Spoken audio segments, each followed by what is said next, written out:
welcome you once again. Our God is faithful. So we are continuing what we started last time. We are still talking about the heart of a man. The heart of a man is very important. But before we start for today, shall we pray? Our God, we hear.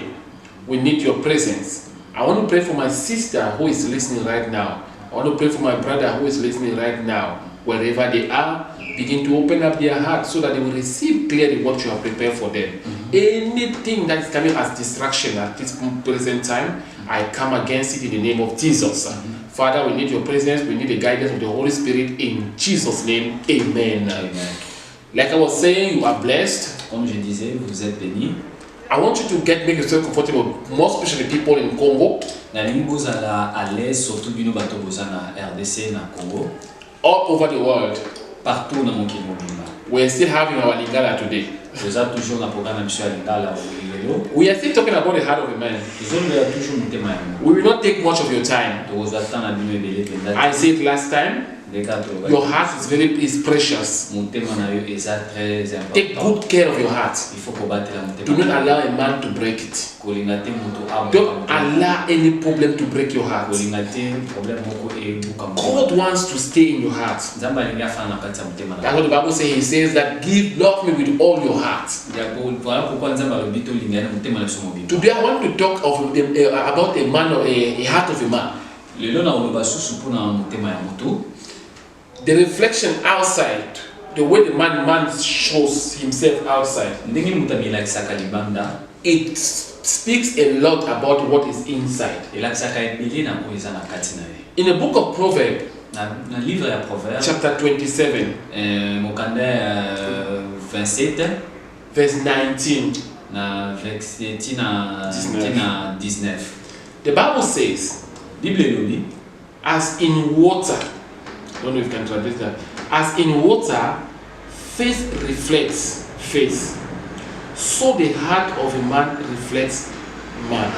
Donc, mai elakisaka elongi ya mutu. Donc, motema ya mutu pe ezolakisa oyo mutu aza. Donc, ngikoloba soko temi boswa mai boye okomona elongi yo ndenge ezali. So we can't fake that. Donc, bokoki ko changer en motel. The Bible says that when you take water, and you look at your face in water, water will reflect your face. It's the same thing. Your character reflects what is in your heart. It says, so the heart of a man reflects man. Whatsoever is on the outside is what is in the inside. Your heart must reflect what is on the outside. So I'm here today to talk to you about the hypocrisy of a man. Not that your heart is saying something else and your body is saying something else. So right now, if you want to know if a man is wicked, it is what is in the heart that comes out. So most of the time we have people saying, my heart is clean. If your heart is clean, then your action should speak. If your heart is clean, your action must speak. It is what is in your heart that is reflecting on the outside. So whatsoever comes out from your mouth is what is in your heart. So you cannot speak something from your mouth and say that your heart is thinking about something else.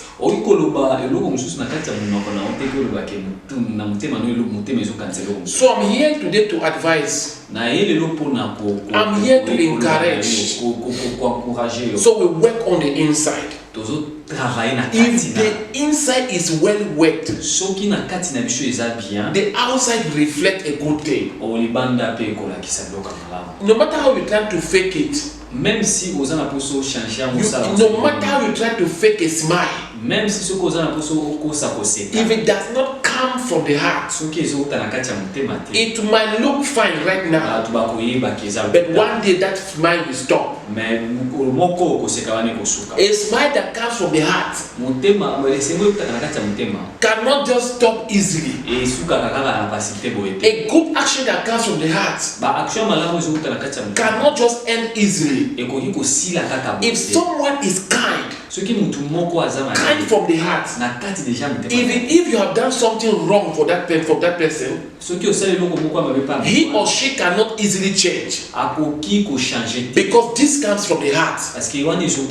And in your heart, remember, God stays there. And in your heart, remember, God lives there. He has taken the whole of your heart. So that's what the Bible says. Bless those who curse you. Today, I want to exhort you to please work on the inside. Because if the inside is okay, the outside will be okay. I want to tell you something today. You cannot say that you are insulting on the outside and saying that you are blessing on the inside. It is what is in that comes out. And I pray for you. Begin to receive the grace. Receive the grace. Receive the grace. Receive the grace. Receive the grace. The grace to work on the inside. The grace that your heart should reflect who you are. Your heart must reflect who you are. Who you are. In Jesus' name. In Jesus' name. In Jesus' name. Wherever you are, I cover with the blood of Jesus. I pray for you today. Your heart is protected. Your heart is blessed. No one will take away your heart. No one will break your heart. No one will bring your heart down. God bless you. Receive that peace in your heart. In Jesus' name. Thank you so much. Thank you so much. Please share the message. Don't keep it for yourself. Don't keep it for you alone. Share with your groups. Share with your brothers. Each and everyone.